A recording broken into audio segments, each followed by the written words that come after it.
بسم اللہ الرحمن الرحیم۔ خوش آمدید آپ کا سچائیوں کے سفر میں۔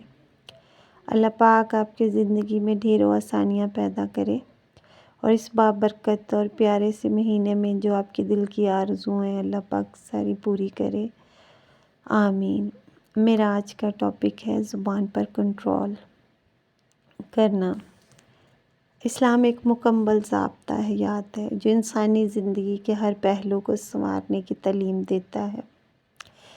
انہی پہلوؤں میں سے ایک زبان کا صحیح استعمال بھی ہے۔ زبان ایک ایسی نعمت ہے جسے اللہ تعالیٰ نے انسان کو عطا کیا ہے تاکہ وہ اپنے خیالات، احساسات اور معاملات کو دوسروں تک پہنچا سکے، مگر اس کے ساتھ اسلام میں زبان کے ساتھ استعمال کو کنٹرول میں رکھنے کی بھی بہت زور دیا گیا ہے۔ اس لیے کہتے ہیں خاموشی میں ہی فلاح ہوتی ہے۔ جو بول گیا، غلط بول گیا اور اس کے لفظوں نے دوسروں کی دل آزاری کی، اللہ کے لیے وہ سب سے ناپسندیدہ شخص ہے۔ اس لیے جب بھی بولیں تول کر بولیں۔ قرآن مجید میں اللہ تعالیٰ نے فرمایا اور تم اپنی زبان کو نیکی کی بات کہنے کے لیے استعمال کرو۔ سورۃ البقرہ آیت نمبر 83۔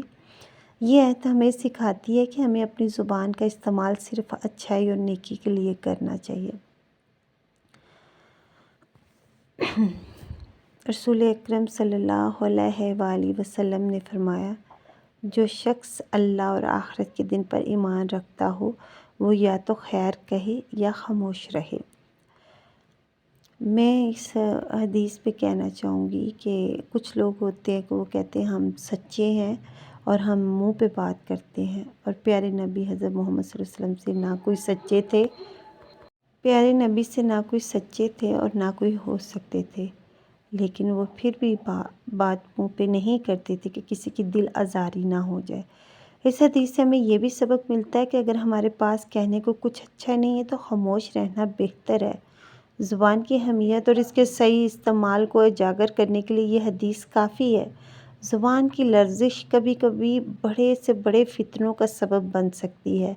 غیبت، چغلی، جھوٹ، بہتان، فحش گوئی اور لعن طعن جیسی برائیاں زبان کے غلط استعمال سے جنم لیتی ہیں۔ اسلام میں ان تمام برائیوں سے بچنے کے لیے تعلیم دی گئی ہے۔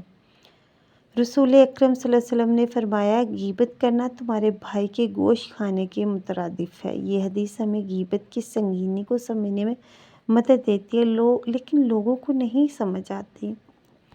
لوگ کہتے ہیں ہم دل کے سچے ہیں، ہم بات کرتے ہیں، یا لوگ بات کرتے ہیں تو پیٹھ کے پیچھے بات کرتے ہیں۔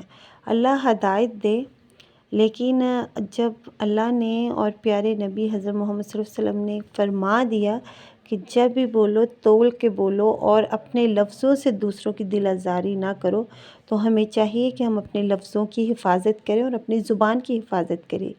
زبان کو کنٹرول میں رکھنے کے لیے چند طریقے یہ ہیں۔ سوچ سمجھ کر بولیے۔ اپنی بات کہنے سے پہلے اچھی طرح سوچیں، سمجھیں کہ آپ کی بات کسی کے جذبات کو تو نہیں ٹھیس پہنچا رہی یا کسی کی دل آزاری تو نہیں ہو رہی۔ کبھی کبھی ہمارے ایک لفظ سے کسی کی دل آزاری ہوتی ہے اور ہمارے لیے جہنم کا فیصلہ کر دیا جاتا ہے۔ خاموشی اختیار کریں۔ اگر آپ کے پاس کہنے کے لیے کچھ اچھا نہیں ہے تو خاموش رہنا بہتر ہے۔ ذکر الہی، آپ اپنی زبان کو اللہ کے ذکر میں مصروف رکھیے اور اپنی زبان کو اللہ کے ذکر سے تر رکھیے تاکہ بے فائدہ گفتگو سے بچ سکیں۔ مثبت اور سوچ اپنائیے، اپنے خیالات کو مثبت رکھیے تاکہ آپ کی زبان سے بھی مثبت باتیں نکلیں۔ علم حاصل کریے، دینی اور دنیاوی علم حاصل کریں تاکہ دوسروں تک خیر کی بات پہنچا سکے۔ میرے پیارے دوستو، اکثر ایسا ہوتا ہے کہ ہمارے لفظ اور کچھ ایسی باتیں ہوتی ہیں کہ ہم دوسروں سے بات کر جاتے ہیں تو ہمیں سمجھ نہیں آتی کہ ہم ان لفظوں کی وجہ سے دوسروں کو دکھ دے جاتے ہیں، دوسروں کے دل آزاری کر جاتے ہیں۔ ہمیں جتنی بھی کوشش کر سکے ہمیں کوشش کرنی چاہیے کہ اپنی ذات سے دوسروں کو فائدہ دیں، نہ کہ دوسروں کو تکلیف دیں۔ کیا ہوا کہ ہم اگر کسی حساب سے دوسروں کی مدد نہیں کر سکتے تو اپنے لفظوں سے دوسروں کے زخموں پہ مرہم رکھیں تاکہ ان کی زندگی میں کچھ تو سکون ہو۔ تو اللہ ہمیں ہدایت دے اور دوسروں کی دل آزاری کرنے کا ہمیں اللہ پاک کبھی موقع نہ دے، کیونکہ اللہ پاک کو نہیں پسند ہے کہ ہم بلا وجہ دوسروں کی دل آزاری کرتے پھریں۔ اللہ حافظ۔ اور میری آپ سے التماس ہے کہ اپنی دعاؤں میں اور اس بابرکت مہینے میں فلسطین کے بے یار و غار مددگار مسلمانوں کے لیے لازمی دعا کیا کریں۔ اللہ پاک آپ کو اپنے حفظ و ایمان میں رکھے، مجھے اپنی دعاؤں میں یاد رکھیے گا۔ اللہ حافظ۔